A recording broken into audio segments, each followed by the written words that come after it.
ولله ملك السماوات والأرض يغفر لمن يشاء ويعذب من يشاء وكان الله غفورا رحيما.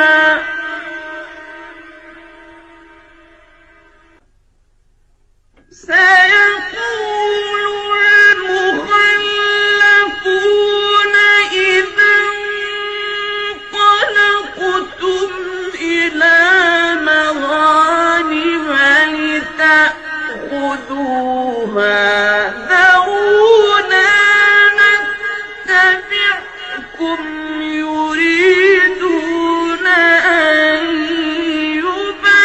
يبدلوا كلام الله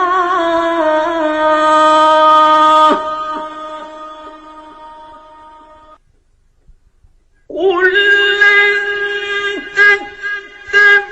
تتبعونا كذلكم قال الله من قبل فسيقولون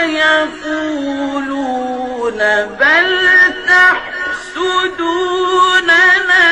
بل كانوا لا يفقهون إلا قليلا.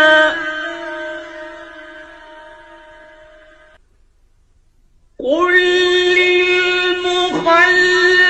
للمخلفين من الأعراب ستدعون إلى قوم أولي بأس شديد تقاتلونهم أو يسلمون